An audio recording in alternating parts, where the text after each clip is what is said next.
The observation deck of Apex Prime Station stretched wide like an open sky. Day-Wan stood with his hands behind his back, watching the arena below. Massive creatures moved across the sandy floor. Each one looked like it could break mountains. "Look at the size of that thing," Ji-Wan whispered beside him.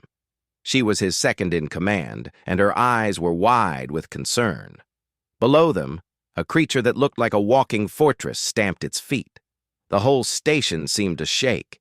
Its commander, a being called Vectar, raised all four of his arms in triumph. The Kraliks were proud warriors, built like boulders with gray skin and red eyes that glowed in the dim light. "My Gorath is the strongest beast in the galaxy," Vectar announced. His voice boomed through the speakers. 12 feet of pure muscle and armor. Nothing can defeat it." The crowd of alien diplomats cheered. Some clapped with hands, others with tentacles, and some just made clicking sounds. The arena was a place where different species showed their power. For 3 days, commanders from across space had brought their war beasts to demonstrate military might. Day-Wan watched quietly. He was a human, which made him small compared to most beings here. His black uniform was simple, with only a few medals on his chest. His face showed no emotion, but his dark eyes missed nothing. "This is ridiculous," muttered Yun-Woo, the third member of their team. He was a scientist who studied alien life. "These creatures are bioengineered. They're made in labs, not nature." "That doesn't make them less dangerous," Ji-Wan replied. On the arena floor, another commander stepped forward. This one was called Thesira. She was tall and thin, with blue skin that seemed to shimmer.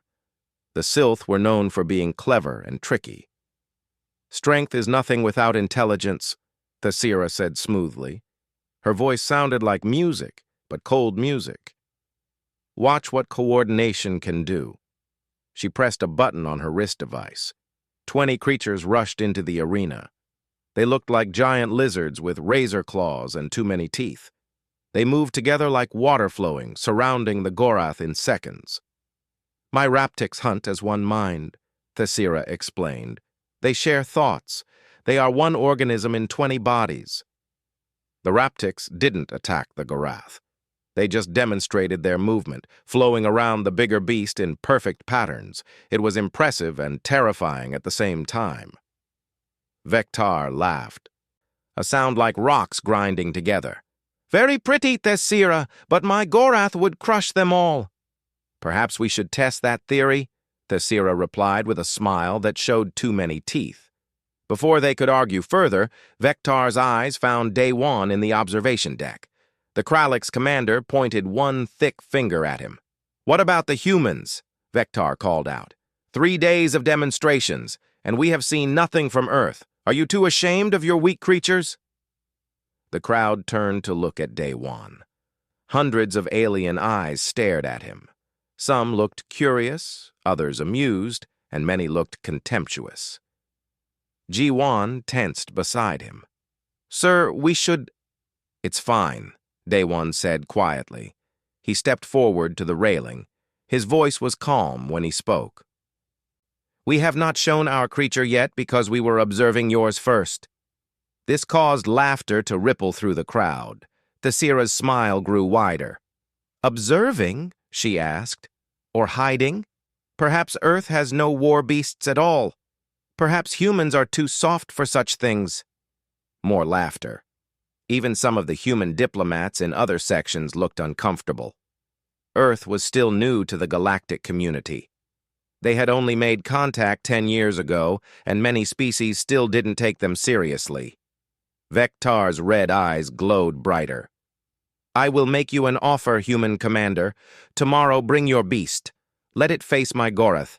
When your creature dies quickly, as it surely will, Terra will give us 3 of your colony worlds. They would be better used by the Kraliks anyway." The laughter stopped. This was serious. Colony worlds meant millions of lives and resources worth fortunes. Ji-Wan grabbed Day-Wan's arm. "Sir, you can't—" But Day-Wan was already speaking. "I accept your challenge, Commander Vectar, And when my beast wins, the Kralliks will withdraw all territorial claims near human space. Silence filled the observation deck. Even Thesira looked surprised. Vectar stared at Day One for a long moment, then began to laugh again. This time, others joined him. "Agreed!" Vectar shouted. "Tomorrow, we will all see what Earth considers a war beast. This will be entertaining." The crowd dispersed, chattering excitedly. Jiwon pulled Daiwan aside as soon as they were in the corridor. "Have you lost your mind?" she hissed. "3 colony worlds? That's New Seoul, Busan Station, and Jeju 4. That's 8 million people." "I'm aware," Daewon replied calmly.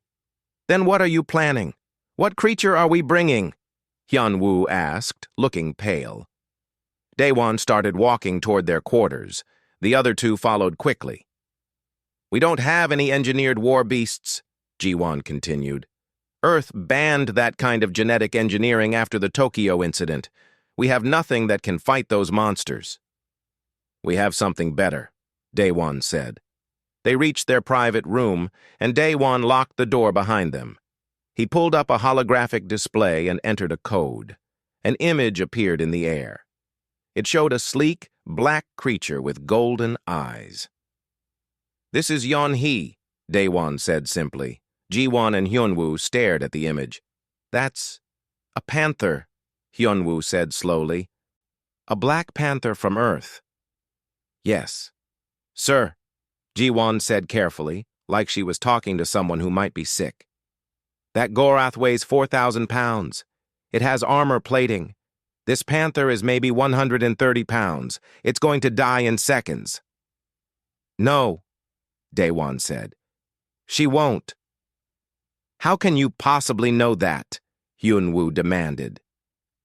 Daewon looked at the image of the panther for a moment. His face, usually so controlled, showed something softer. A memory, perhaps. "Because I've seen what she can do," he said quietly.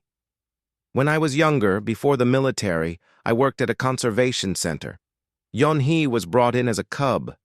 Illegal traders had captured her. She was sick and scared." He touched the hologram gently, like he could reach through and pet the creature. "I helped raise her, taught her to trust again. I watched her grow from a frightened baby into something magnificent, a perfect hunter. Panthers are apex predators, shaped by millions of years of evolution. They don't need armor or size. They have something those engineered monsters don't." "What?" Jiwon asked. "Perfection," Daewon replied. "Evolution doesn't waste anything. Every muscle, every reflex, every instinct in Yeon-hee exists because it helped her ancestors survive. She is exactly what nature intended. Those alien beasts are what laboratories intended. There's a difference." Hyunwoo studied the hologram more carefully. "The conservation center agreed to this?" "Yeon-hee isn't just any panther anymore," Daewon explained. "After I joined the military, the government started a program. They trained certain animals in combat scenarios against simulated alien threats. Yeon-hee was part of that program. She's been preparing for this for years." "Even so," Jiwon said, doubt heavy in her voice. "The size difference isn't everything," Daewon interrupted. "Ask yourself why humans became the dominant species on Earth. We're not the strongest. We're not the fastest. We're not the biggest. But we're the smartest, and we adapt. Earth's predators learned the same lessons. It's not about size. It's about efficiency." He closed the hologram and looked at his team. "I've already sent for her. She'll arrive in 6 hours. Tomorrow, the galaxy will learn what Earth's evolution can do." Jiwon and Hyun-woo exchanged worried glances, but they nodded. They trusted their commander, even if this seemed insane. That night, Daewon couldn't sleep. He stood in the empty observation deck, looking at the stars. Somewhere out there was Earth, the world that had shaped both him and Yeon-hee. A world that didn't forgive weakness. A world where only the clever and strong survived. He thought about the challenge ahead, about the risk, about what would happen if he was wrong. But deep in his chest, he felt certainty. He had seen Yan-He hunt. He had watched her move like living shadow, strike like lightning, and disappear like smoke. The aliens with their laboratory monsters had no idea what was coming. "They think we're prey," he whispered to the empty room. "Tomorrow they learn we're predators." In a cargo bay far below, a special container marked with Earth symbols sat in climate-controlled darkness. Inside, golden eyes opened slowly. Yan-He sensed something changing. She could feel the anticipation in the air. The hunt was coming. Part 2. Morning came too quickly. Ji-Won met Dae-Won in the corridor outside the cargo bay. She looked like she hadn't slept at all. Dark circles shadowed her eyes, and she held a data pad with white knuckles. "The container arrived 3 hours ago," she said. "Hyan-Woo is already down there doing checks." They walked together through the station's metal corridors. Other beings passed them, some pointing and whispering. Word had spread fast about the challenge. Everyone knew the humans had bet 3 colony worlds on some mystery creature. "The entire human delegation is furious," Ji-Won continued. "Ambassador Tai Yang sent you 7 messages. Diplomat Yoon-ji threatened to file an official complaint with Earth Command." "I know," Dae-Won replied. "They want you to forfeit. Give up the colony worlds without the fight. They think it's better to lose them than to lose them and look foolish." "We won't look foolish." Ji-Won stopped walking. "Sir, I trust you. I followed you through 3 combat zones and 2 first contact situations. But this... I need you to tell me you're sure, really sure." Dae-Won stopped too. He looked at his second-in-command, this woman who had saved his life twice and who he trusted with his. "I'm sure," he said simply. "Will you trust me one more time?" Ji-Won took a breath, then nodded. "Always, sir." The cargo bay was massive, designed to hold entire ships, but they'd been given a smaller, secure section. When they entered, Hyun-Woo was standing in front of a large, transparent container. He was checking readings on multiple screens. "How is she?" Dae-Won asked. "Healthy, calm." "Her heart rate is steady," Hyun-Woo reported. He looked at Dae-Won with concern. "But sir, I've been running calculations all night. The Gorath has 40 times her body mass. The armor plating on that creature can withstand plasma fire. I don't see how—" "Let me see her," Dae-Won interrupted gently. Hyun-Woo stepped aside. Dae-Won approached the container and looked inside. Yan-He lay on a raised platform, her black coat gleaming under the soft lights. She looked like a piece of night made solid. Her golden eyes opened when she sensed movement. They focused on Dae-Won immediately. For a moment, man and Panther just looked at each other. No one else spoke. Then Yan-He stood and walked to the transparent wall. She pressed her nose against it, directly in front of where Dae-Won stood. Dae-Won placed his hand flat on the outside of the barrier, matching where her nose touched inside. He smiled slightly. "Hello, old friend," he said softly. "I've missed you." The Panther made a sound. Not quite a purr, not quite a growl. Something in between that rumbled in her chest. "I know this is strange," Dae-Won continued, his voice quiet but steady. "I know this place doesn't smell like home, but I need your help. There are creatures here, big creatures, that think they're the strongest. They think Earth is weak. They think we're prey." Yan-He's ears flicked forward, like she was listening carefully. "I need you to show them what Earth really is," Dae-Won said. "Can you do that for me?" The Panther's tail swished once.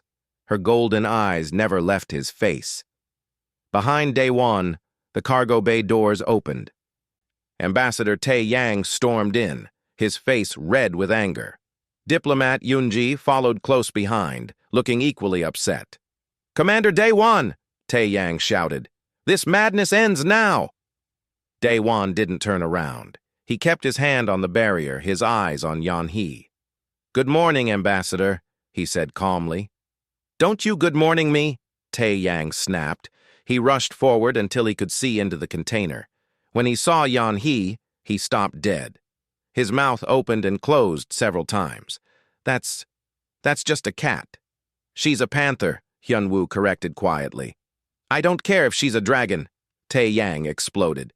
You've bet 3 colony worlds on a cat. Have you seen what you're fighting? That Gorath creature crushed a steel beam yesterday just walking past it. This is insane. I'm pulling rank and canceling the challenge. Now Daewon did turn around. His face was still calm, but his eyes had gone cold. You can't, he said simply. I'm an ambassador. I outrank you in diplomatic situations, and this... Read Regulation 47C, Daewon interrupted. A military commander's challenge, once accepted in formal arena combat, cannot be rescinded by diplomatic authority. To withdraw now would be considered forfeit. We'd lose the colony worlds anyway, and we'd lose respect throughout the galaxy. Yoonji stepped forward. She looked calmer than Tae Yang, but her hands were shaking. Commander, please, she said. We understand you have affection for this animal. But affection isn't enough. Be reasonable. That creature down there is a weapon of war. This is a pet. She's not a pet, Daewon replied firmly. And I'm not doing this because of affection. I'm doing this because I've calculated our odds, and they're better than you think. How?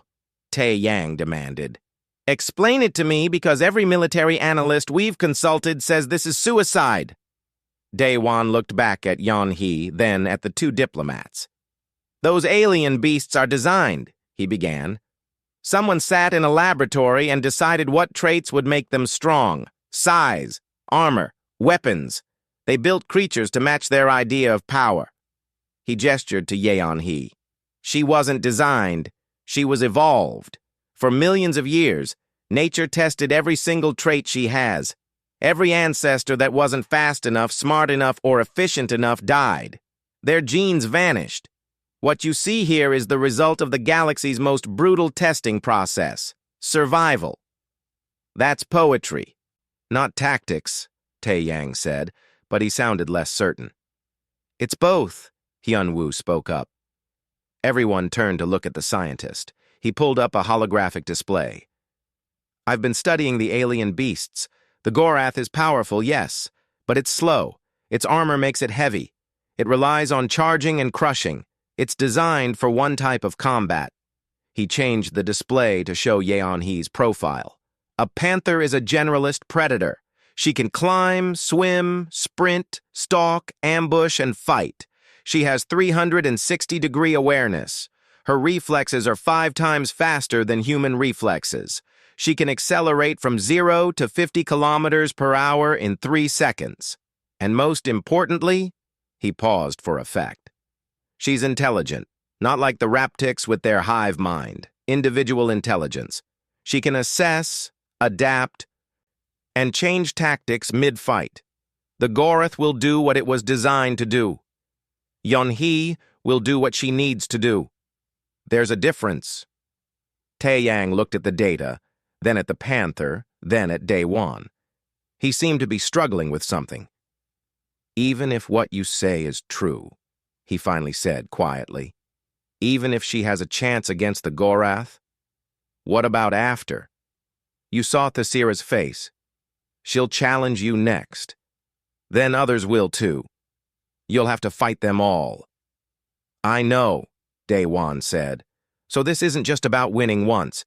You're planning something bigger. Daewon nodded slowly. The galaxy sees humanity as weak because we're small, because we don't have engineered super soldiers or war beasts. They think we're easy prey. This isn't just about winning a challenge, Ambassador. It's about changing how they see us. He looked at each person in the room. Every species here brought their strongest, most terrifying creatures. They're bragging about their designs, their engineering, their power. And we're going to show them that Earth, this one planet that they barely respect, produces predators that are deadlier than anything they can build in a lab, not through design, through survival. Yunji was quiet for a long moment. Then she asked, "And if you're wrong?" "Then I'll take full responsibility," Daewon replied. "I'll resign my commission, and Earth Command can disavow my actions. But I'm not wrong." Tae Yang and Eunji looked at each other. Some silent communication passed between them. Finally, Tae Yang sighed heavily. "I can't stop you," he admitted. "Regulation 47C is clear. But, Commander, I hope you know what you're doing." "So do I," Ji-won muttered under her breath. After the diplomats left, the three officers stood in silence. The demonstration was in 2 hours. The arena was already filling with spectators. Word had spread across the station, and species from across the galaxy were coming to watch the humans humiliate themselves. Daewon approached the container again. Yeon-hee had been resting, but she stood when he came close. "I'm asking a lot from you," he told her softly. "I know that. But I've seen you hunt. I've seen you move through jungle like smoke. I've seen you take down prey 3 times your size. This is just another hunt, Yeon-hee, just another day proving why Earth's predators don't need armor or size." The panther's tail swished again. Her golden eyes seemed to understand everything. "Time to show them what evolution can do," Daewon whispered. In the arena below, maintenance crews were finishing preparations. The sand had been raked smooth, barriers had been reinforced. Medical teams were standing by, though everyone assumed they'd be collecting the remains of a panther, not treating serious injuries. Vectar was already in his observation box, surrounded by other Kralix commanders. They were laughing, making bets on how quickly the human's creature would die. Thesira watched from her own box with calculating eyes. She wasn't laughing. She was curious. Humans were unpredictable, she knew. They'd only been in the galaxy for 10 years, but they'd already surprised people several times. She wondered what surprise they had planned now. The announcement came over the station's speakers. 1 hour until demonstration. Human Commander Daewon versus Kralix Commander Vectar. All observers to viewing areas. In the cargo bay, Hyunwoo prepared the transport sequence. Ji-won checked her sidearm 3 times. A nervous habit. Daewon stood perfectly still, watching Yeon-hee. The panther watched him back, and somewhere deep in her predator's brain, instincts that had survived millions of years were waking up. The hunt was here. Part 3. The arena of dominance had never been so full. Beings from 40 different species packed the observation decks. Some had traveled for days just to witness this moment, the human who thought his small creature could defeat a Gorath. Daewon stood in the commander's box, with Ji-won and Hyunwoo beside him. Below them, the arena stretched 200 meters across, covered in sand that had been imported from some desert world. The walls were reinforced steel, designed to contain even the most violent creatures. Across the arena, Vectar stood in his own box. The Kralix commander looked even bigger than before, his 4 arms crossed over his massive chest. He was grinning, showing teeth that could crush metal. "Is the human ready to lose his worlds?" Vectar's voice boomed across the arena. The crowd laughed and cheered. Some species were shouting insults in languages Daewon didn't understand, but he understood the meaning well enough. "I'm ready," Daewon replied calmly. His voice was quiet, but the microphones carried it to every ear and auditory organ in the station. "Then let us begin," Vectar roared. "Bring out the Gorath!" A massive gate at the far end of the arena began to open. The crowd fell silent, anticipating. Heavy footsteps echoed from within the dark passage. Then the Gorath emerged into the light. Ji-won drew in a sharp breath. Seeing it on monitors was one thing. Seeing it in person was different. The creature stood 12 feet tall at the shoulder, built like a living tank. Its skin was gray and plated, with overlapping sections that looked like natural armor. 3 horns crowned its head, each one as long as a human leg. Its eyes were small and red, filled with rage that had been bred into it. The Gorath stamped the ground and released a roar that shook dust from the ceiling. The crowd went wild. "Magnificent!" Vectar shouted. "This is what power looks like, human. This is what strength is. Now show us your creature so we can end this quickly." Daewon touched the communicator on his wrist. "Hyun-woo, release her." On the opposite end of the arena, a smaller gate opened. For several seconds, nothing happened. The crowd began to murmur with confusion. Then Yeon-hee stepped into the arena. The murmuring stopped. For a heartbeat, there was absolute silence. Then the laughter started. It began with one being, then spread like fire through the crowd. Soon, nearly everyone was laughing. Some were laughing so hard they had to hold on to their companions. The sound was deafening. "That's it?" Thesira's voice cut through the noise, amplified by her microphone. She sounded amused and disappointed. "That's your war beast? It's barely larger than a human child." "It's a cat," someone else shouted. "The human brought a pet cat." More laughter. Even some of the human delegation in other boxes looked mortified. Ambassador Tae Yang had his face in his hands. In the arena, Yeon-hee stood perfectly still. She was black as midnight, sleek and small compared to the massive Gorath. The size difference was absurd. She looked like she might barely reach the Gorath's knee. But Daewon noticed something the laughing crowd did not. Yeon-hee wasn't afraid. Her ears were forward, alert. Her body was relaxed but ready, and her golden eyes were locked onto the Gorath with absolute focus. "She's assessing it," Hyun-woo said quietly, watching his monitors. "Look at her posture. She's already calculating." Vectar's laughter was loudest of all. "Human! This is insulting. My Gorath will kill your pet in one step. I will show mercy and make it quick." "Combat begins when both commanders signal ready," Daewon said calmly. "I am ready. Commander Vectar. Are you ready?" Vectar wiped tears from his red eyes. "Oh yes, I am very ready. This will be the shortest fight in arena history." He pressed the signal button. A light flashed green. The fight was officially on. "Gorath, attack!" Vectar commanded. The massive creature lowered its horned head and charged. The ground shook with each step. It built up speed like an avalanche, unstoppable, heading straight for Yeon-hee with enough force to break through walls. The crowd held its breath. This was it, the moment the foolish human would learn his lesson. Daewon watched without blinking. His hands gripped the railing, but his face was calm. The Gorath was 5 meters away, 4 meters, 3 meters. Yeon-hee moved. 1 second she was there, directly in the Gorath's path. The next second she was gone.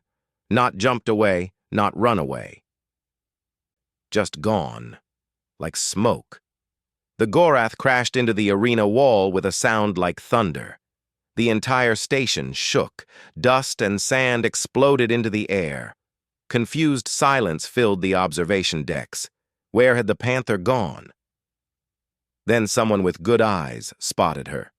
She was 20 meters to the left, low to the ground, completely still. She hadn't run frantically.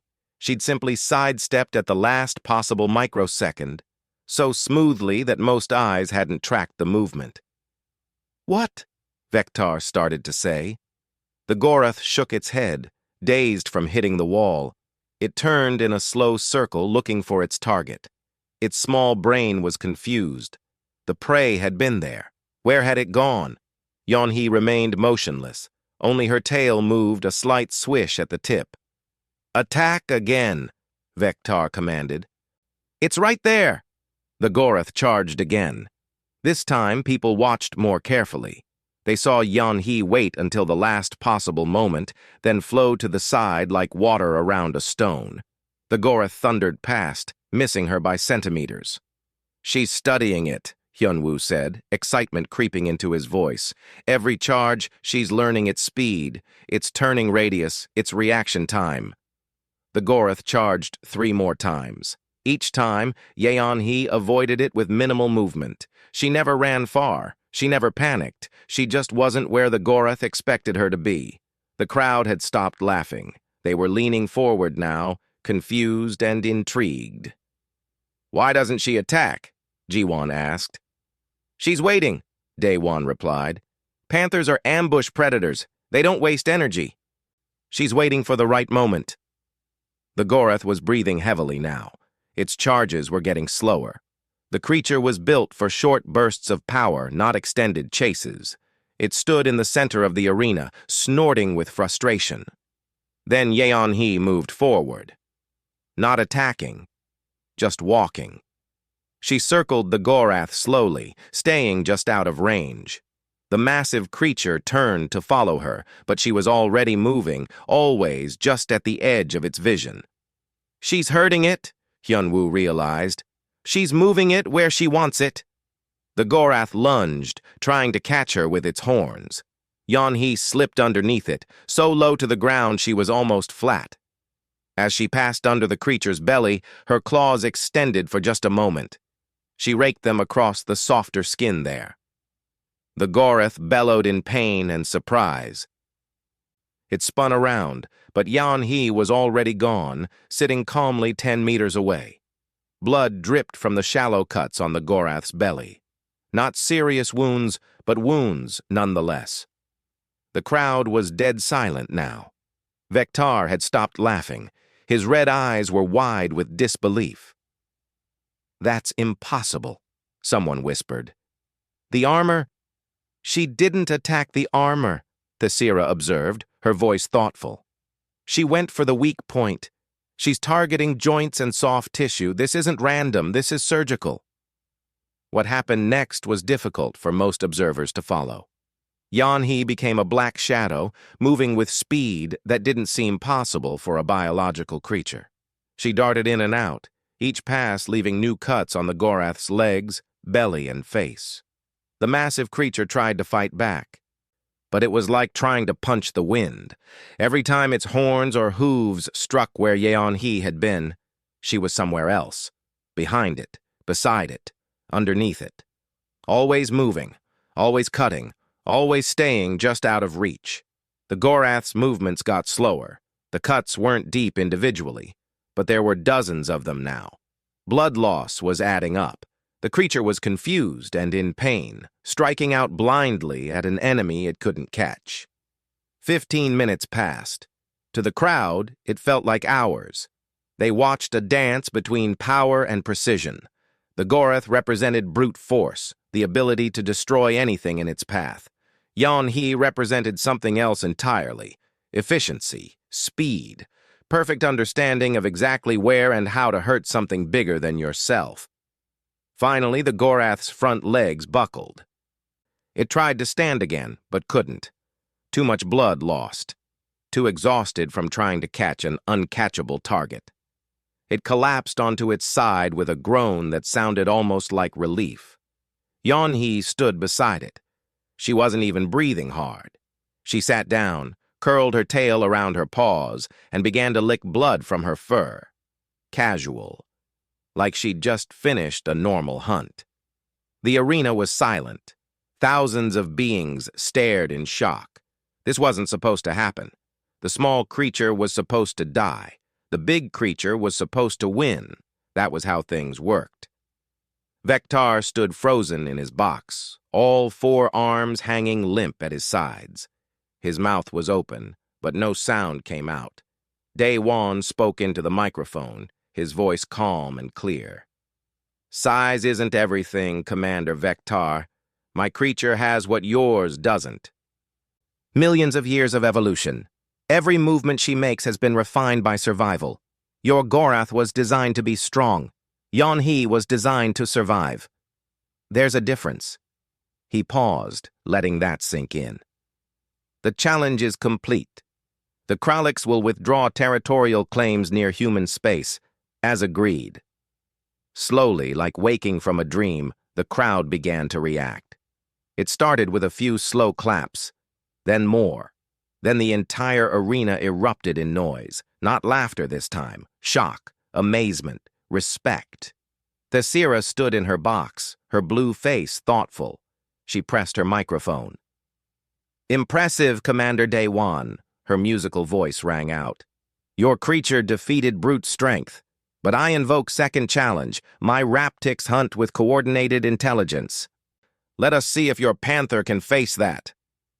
Before Day-Wan could respond, a gate opened. 20 Raptix poured into the arena, spreading out instantly in a coordinated pattern. They surrounded Yan-He in seconds, clicking and chirping to each other. Ji-Wan grabbed Day-Wan's arm. "Sir, this is different. Even she can't fight 20 at once." "Watch," Day-Wan said quietly. His eyes never left the arena floor. "Just watch." In the arena, Yan-He stopped cleaning her paw. She looked at the 20 creatures surrounding her. Her ears rotated, tracking each one. Then, slowly, she lowered into a crouch.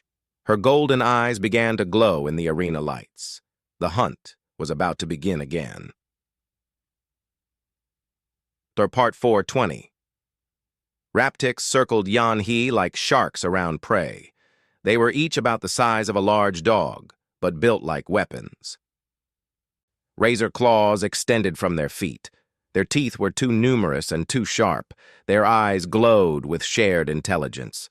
Thesira's voice echoed through the arena. "My Raptix share one mind, human. They think together, plan together, hunt together.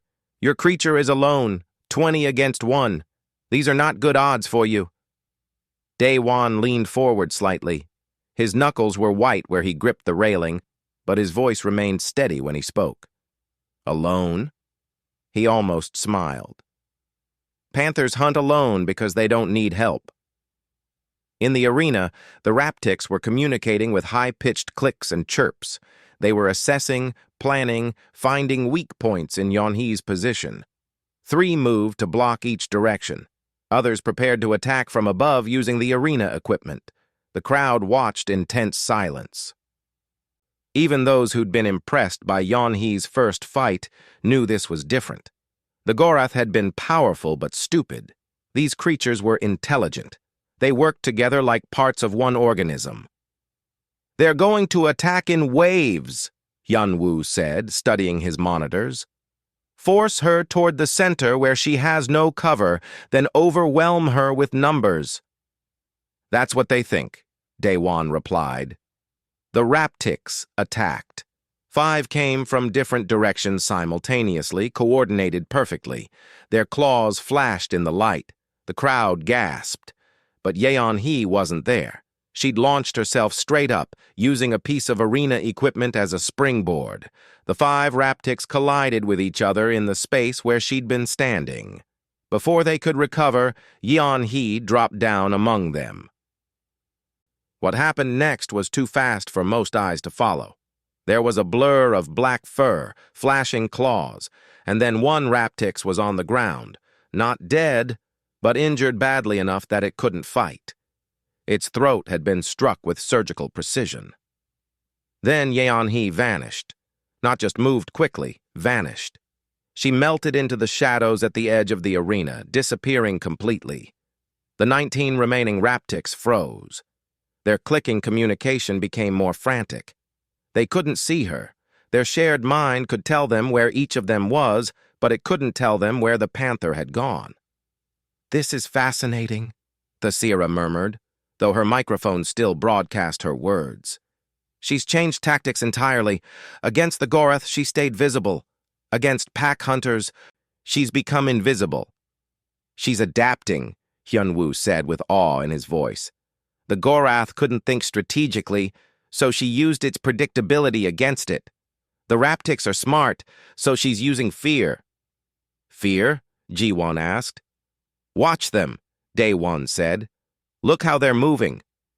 The Raptix had clustered together now, backs to each other, eyes scanning the shadows. Their coordination was breaking down. They were supposed to be the hunters, but suddenly they felt like prey. 30 seconds passed. Nothing moved except the wounded Raptix dragging itself toward the exit gate. Then another Raptix screamed. It was on the left side of the group, and something had grabbed it from behind, dragging it into the shadows. The scream cut off suddenly. The creature didn't return. 18 left. The Raptix's clicking became almost panicked. They moved in tighter, trying to protect each other. But how do you protect against something you can't see? Another one disappeared. This time, none of the others even saw it happen. One moment there were 18, the next there were 17. The missing Raptix was found a moment later, unconscious at the edge of the arena. "She's hunting them," Jiwan whispered. "Not fighting them, hunting them." "That's what panthers do," Daewon replied. "They don't charge into battle. They stalk. They isolate. They strike when the prey doesn't expect it. The Raptix's shared mind is actually working against them now. Every time one disappears, all of them feel that fear." Thesira was standing now, leaning over her railing. Her face showed something between horror and fascination. "This isn't possible. My Raptix are apex predators. They're designed to hunt the most dangerous game. They shouldn't be afraid." "They're not designed," Daewon said, though he knew she probably couldn't hear him. "That's the problem." Another Raptix vanished into shadow. Then another. The remaining ones were barely coordinating now. They just huddled together, eyes wide, making distressed noises. Yeon-hee stepped into the light. She was 20 meters from the cluster of Raptix, sitting calmly with her tail curled around her. Blood matted some of her fur, but none of it was hers. She looked at the remaining Raptix with golden eyes that seemed to glow. The effect was immediate. The Raptix broke. Their coordination shattered completely. As one, they ran for the exit gate, abandoning the hunt entirely. Some were crying out in distress. These creatures that had been designed to hunt the most dangerous prey in the galaxy were fleeing from a single panther. The arena gate opened, and the Raptix rushed through it. 7 had been eliminated. 13 had fled. None had managed to seriously hurt Yeon-hee. Silence filled the observation decks, even more profound than before. The Gorath fight had been surprising. This had been something else. This had been psychological warfare. Yeon-hee hadn't just beaten the Raptix. She'd broken them. Thesira sat down slowly. Her blue face had gone pale. She looked at Daewon across the arena. "How?" she asked simply. Daewon's response was carried to every speaker in the station. "Your Raptix were engineered for coordination, but you gave them fear as a survival mechanism. Yeon-hee understands fear. She uses it as a weapon. Panthers are solitary hunters. They've spent millions of years perfecting the art of fighting outnumbered. Every instinct she has was tested against pack hunters on Earth. Your Raptix are good, but she's perfect." More beings were standing now. 5 alien commanders had risen from their seats, requesting challenge rights. They couldn't believe what they'd seen. They needed to test their own creatures against this impossible panther. But before any of them could speak, alarms began blaring throughout the station. "Attention," a mechanical voice announced. "Vryn swarm diplomatic vessel approaching. They have requested emergency docking privileges. High priority message for the human delegation." Jiwan tensed. "The Vryn? That's bad news, sir." The Vryn swarm was one of the more aggressive species humanity had encountered. There'd been skirmishes at 3 different border points. The Vryn believed humans were weak and that Earth's colonies were ripe for conquest. On the main view screen, an insectoid face appeared. The Vryn commander's mandibles clicked rapidly. "We have heard stories," the Vryn said, its translator making the word sound harsh. "Stories of an Earth predator. We do not believe them. We think this is human propaganda. We will see this creature ourselves. Then we will know if you are truly dangerous or if you are still just prey." Vectar, still shocked from watching his Gorath defeated, spoke up. "Commander, the stories are true. I have seen it with my own eyes. The human's beast is—" "We will judge for ourselves," the Vryn interrupted. "Human commander, tomorrow you will demonstrate your creature against our champion. If you refuse, we will take your colonies by force. We are tired of humans pretending to be predators." Daewon looked at Ji-won. She shook her head slightly. This was escalating beyond the original plan. But what choice did they have? Very well, Daewon said. Tomorrow. But this will be the last demonstration. After this, no more challenges. Agreed, the Vryn said. Prepare your creature.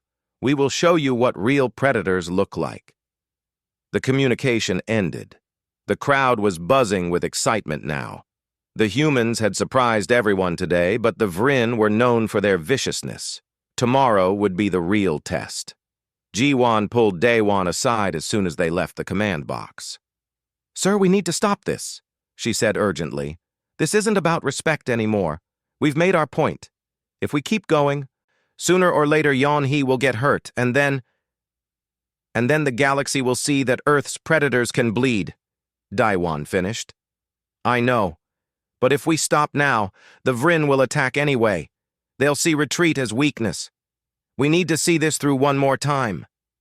Hyun-woo joined them, his datapad showing stress readings. She's tired, Commander. Not injured, but tired. Panthers are sprint hunters, not endurance fighters. 2 battles in one day is pushing her limits. I know, Daewon said quietly. But we're also showing something important. We're showing that Earth doesn't just have one trick. Every fight, Yeon-hee adapts. Different tactics for different enemies. That's the real message. Not that we have one dangerous creature, but that we have a world full of them. That night, Daewon sat alone in the cargo bay with Yeon-hee. The Panther was resting, but she wasn't sleeping. Her eyes tracked him as he approached the container. I'm asking too much, he told her softly. I know that. One more fight, and then you can go home. Back to the forests and the streams. Back to where you belong. Yeon-hee made that rumbling sound again. She stood and walked to the transparent barrier, pressing her nose against it. The Vryn are dangerous, Daewon continued. More dangerous than the others. They respect only strength. If we show weakness, they'll attack our colonies. 8 million people, Yeon-hee. 8 million people counting on you. The Panther's tail swished. She held his gaze for a long moment. I know you can do this, Daewon whispered. I've always known. Since the day you were a scared cub and you still tried to protect the other animals in the shelter, you've always had the heart of a warrior. Outside the cargo bay, the station bustled with activity. News of the fights had spread throughout the galaxy. Ships were arriving by the dozens, all wanting to witness what would happen tomorrow. The Vryn were bringing their champion, something they called a shredder. Reports said it had never lost a fight, that it had killed 17 opponents in arena combat. But in the quiet cargo bay, Man and Panther shared a moment of understanding. Tomorrow would be the hardest fight yet, but they would face it together, just like they'd faced everything else. The hunt was far from over. Calc Part 5. Morning arrived with unexpected silence. Usually the station hummed with activity, but today everyone seemed to be holding their breath. The final demonstration. Humans versus the Vryn. Daewon stood at the cargo bay window watching ships dock. More kept arriving. What had started as a simple diplomatic gathering had become the most watched event in recent galactic history. Representatives from over 60 species now crowded Apex Prime Station. Sir, Ji-won's voice came from behind him. It's time. He turned. His second-in-command looked worried but determined. Hyun-woo stood beside her, holding his datapad with medical readouts for Yeon-hee. How is she? Daewon asked. Rested, fed, healthy, Hyun-woo reported. But, Commander, I have to say again, 3 fights in 2 days is unprecedented. Even with her recovery speed... I know, Daewon interrupted gently. Has the Vryn champion arrived? Yes, Ji-won said grimly. They call it a shredder. It's not pretty, sir. They walked together to the observation deck. The arena below had been repaired from yesterday's battles. Fresh sand covered the floor, but the tension in the air was thick enough to cut. The Vryn commander stood in the opposite box, its insectoid body twitching with anticipation. Around it, more Vryn clustered, their mandibles clicking in what might have been laughter or anticipation. "Human," the Vryn commander said, its translator making the words sound like grinding metal. "Today you will see the difference between your soft worlds and our hive. We are born predators, bred for war. Your creature may have defeated laboratory beasts, but it has never faced true killers."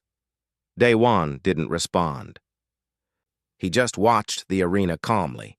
"Bring out the shredder," the Vryn commanded. A gate opened. What emerged made several beings in the crowd gasp. The shredder was like a nightmare given form. It had 6 legs, each ending in blade-like appendages. Its body was covered in natural armor plating that looked harder than steel. Its head had 4 eyes and a mouth full of rotating teeth. The creature moved with unsettling speed despite its size. 17 arena kills, the Vryn said proudly. "Never defeated. This is what real evolution creates, human, not your small cat." Ambassador Tae Yang appeared at Daewon's side. "Commander, this is insane. Look at that thing. Please, forfeit. We'll find another way to deal with the Vryn." "No," Daewon said simply. "Release Yeon-hee." The opposite gate opened. Yeon-hee walked into the arena with the same calm confidence as before, but Daewon could see the small signs. She was tired. Not exhausted, but this was her 3rd fight. The injuries from yesterday's battles hadn't been serious, but they'd taken energy to heal. The crowd's reaction was different this time. There was no laughter. There was nervous anticipation. They'd all seen what the Panther could do, but this shredder looked like something from nightmares. "Combat begins when both commanders signal ready," the announcement came. "Commander Daewon?" "Ready," Daewon said. "Vryn commander?" "Ready," it chittered. "Kill it, shredder. Show them what happens to prey that forgets its place." The fight began. The shredder moved immediately, faster than something that size should move. It rushed at Yeon-hee with those blade legs extended. This wasn't like the Gorath's predictable charge or the Raptix's coordinated hunt. This was pure predatory instinct, backed by armor and weapons. Yeon-hee dodged, but barely. One blade leg cut across her shoulder, drawing first blood. The crowd gasped. "Yes!" the Vryn commander hissed. "First blood to us!" Yeon-hee rolled away, putting distance between herself and the shredder. She was favoring her injured shoulder slightly. Daewon's hands gripped the railing so hard his knuckles went white. The shredder pressed the advantage. It knew it had hurt its opponent. Its 4 eyes tracked every movement. It was intelligent, experienced, and deadly. This was nothing like the other creatures. This was what real evolution had created on a harsh world. They clashed again. Yeon-hee tried the tactics that had worked before, going for joints, for weak points, but the shredder's armor protected most of its body, and it was fast enough that her usual tricks weren't as effective. Another cut opened on Yeon-hee's flank, not deep, but bleeding. The Panther retreated again. "It's over!" the Vryn commander announced triumphantly. "Your creature is wounded. It's slower. The shredder will wear it down and then finish it. This is how predators truly fight." Daewon said nothing. His eyes never left Yeon-hee. "Come on," he thought. "Adapt. You always adapt." In the arena, Yeon-hee had gone completely still. She was crouched low, watching the shredder circle her. Blood matted her fur in 2 places. Her breathing was faster than before. She looked hurt. She looked tired. She looked like prey. The shredder sensed victory. It rushed in for the killing strike, all 6 blade legs extended, and Yeon-hee moved. But not away this time. She moved forward, into the attack. It was insane. It was suicide. It was exactly what no one expected. She went under the shredder, flattening herself against the ground as those blade legs passed overhead. And as she slid beneath the creature, she extended her claws and raked them across the shredder's exposed underbelly. the one place where the armor was thinnest. The shredder shrieked. It tried to turn, but Yan-He was already gone, rolling away with fluid grace despite her injuries. The crowd erupted in noise. That single strike had done more damage than all the shredder's cuts combined. Green blood dripped from the creature's belly. It was hurt, seriously hurt. "Impossible," the Vryn commander whispered. "No," Daewon said quietly. "Evolutionary perfection. She studied it, found the weakness, took the risk. That's what real predators do." The fight changed after that. The shredder was wounded and cautious now. Yan-He was wounded too, but she'd proven she could hurt it. They circled each other, both bleeding, both tired, both looking for an opening. When they clashed again, it was with a ferocity that made even veteran warriors in the crowd look away. Claw against blade, speed against armor, will against will. They broke apart. Both were badly injured now. Yan-He had new cuts across her legs and sides. The shredder had deep slashes across its underbelly and face. Neither creature was in good shape, but neither would retreat. "Stop this," Ji-Wan said urgently. "Sir, she's hurt." "She's proven herself. Stop the fight." Daewon's jaw clenched. Every instinct screamed to protect Yan-He, to end this before she got hurt worse. But he also knew what was at stake. If he stopped now, the Vryn would see it as weakness. They would attack. Colonies would burn. In the arena, Yan-He and the shredder faced each other one more time. Both were breathing hard. Both were covered in blood. The sand beneath them was stained red and green. The shredder charged. One final attempt to end it. Yan-He waited. She didn't dodge this time. She didn't run. She crouched lower, gathering every ounce of strength she had left. When the shredder was close enough, Yan-He launched herself upward. Not at the body, but at the head. She caught the creature's face with all 4 sets of claws, using its own momentum against it. They both crashed to the ground in a tangle of limbs and fury. When the dust settled, the shredder was pinned. Yan-He's jaws were locked around its throat, not biting down, just holding. A promise. She could end it whenever she chose. The shredder went still. After several long seconds, it made a sound, a high-pitched whine of submission. Yan-He released it. She limped backward, never taking her eyes off her opponent. The shredder crawled toward the exit gate, beaten, alive but beaten. The arena was silent. Then, slowly, beings began to stand. It started with Vectar, the Krallick's commander who had lost his Gorath. Then Thessera, the Sylph who had watched her Raptix flee. Then others. Soon, the entire observation deck was standing. They weren't laughing. They weren't mocking. They were showing respect. The Vryn commander stood frozen, its mandibles clicking randomly. Finally, it spoke. "We withdraw our challenge. We withdraw our territorial claims. We did not understand." "Now you do," Daewon said quietly. He touched his communicator. "Medical team to the arena. Yan-He needs treatment." The next hours were a blur. Veterinary specialists from multiple species volunteered to help treat Yan-He. They'd never worked on an Earth creature before, but they were gentle and professional. The wounds looked worse than they were. She would heal. She would be fine. Daewon sat beside her containment unit the entire time, watching as they cleaned and sealed her injuries. "You did it," he told her softly when they were finally alone. "You showed them. Not just that you're strong, that Earth is strong. That evolution is the greatest weapon in the galaxy." Yan-He's golden eyes watched him tiredly. She made a soft sound, then closed her eyes to rest. 3 days later, a formal ceremony was held. Representatives from over 70 species attended.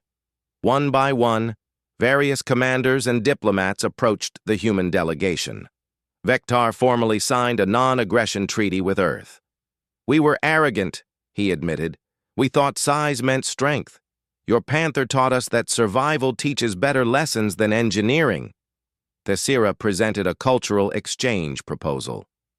"I wish to understand Earth better," she said. "A world that produces such perfect hunters must have wisdom we lack."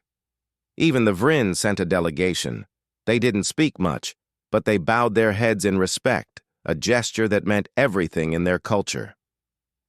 Ambassador Tae Yang pulled Daewon aside during the ceremony. "I owe you an apology," he said. "I doubted you. I thought you were risking everything on sentiment, but you knew what you were doing. You changed how the galaxy sees humanity.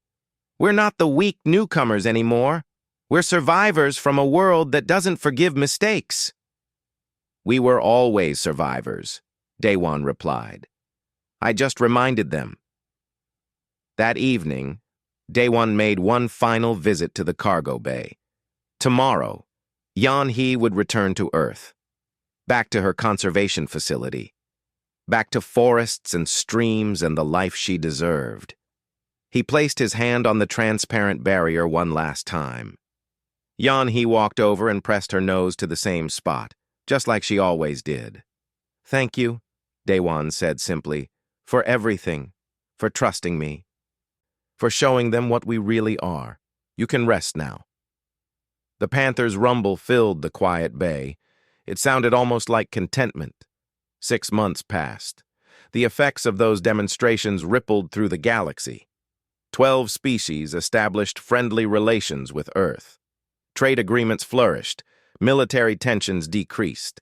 Humanity's place in the galactic community was secure.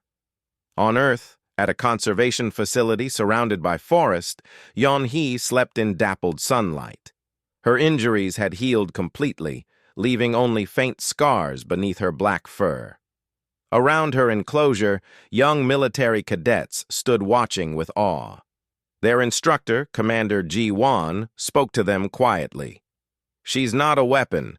She's not a tool. She's a reminder. Earth has been running the galaxy's deadliest evolutionary competition for billions of years. Every creature on our world is a champion of survival. Yeon-hee represents what happens when nature has time to perfect its designs." A cadet named Boram raised her hand. "Commander, will we ever bring other Earth predators to show the aliens?" Ji-won smiled slightly. "Commander Daewon has mentioned that we have tigers, wolves, bears, crocodiles, and countless other predators. But for now, the galaxy is still processing what they learned from one panther. Sometimes, one perfect example is enough." Another cadet, So-hee, asked quietly, "What did they really learn, Commander?" Ji-won looked at Yeon-hee, sleeping peacefully in the sun. When she spoke, her voice carried weight. "They learned that Earth isn't just another planet. It's a forge, a crucible that has been testing life for longer than most civilizations have existed. They learned that when you come from a world of ice ages, extinction events, and apex predators in every biome, you don't need to engineer strength. You just need to survive." She turned to face her cadets. "They learned that humanity fuck yeah isn't just a saying. It's a warning. We're small. We're soft. We don't have armor or claws or venom. But we survived Earth. We thrived on a death world. And so did every creature we share it with. That makes us, and them, more dangerous than anything a laboratory could ever create." In the enclosure, Yeon-hee's ear flicked toward the voices. One golden eye opened lazily, looked at the gathered humans, then closed again. She wasn't concerned. She was home. She was safe. She was exactly where she belonged. But somewhere in her predator's brain, the memories remained. The arena, the fights, the prey that had underestimated her. And if she ever needed to, she could do it all again, because she was a panther. She was evolution's masterpiece. She was a reminder that the greatest weapons aren't built in laboratories. They're built by survival. They're built by Earth.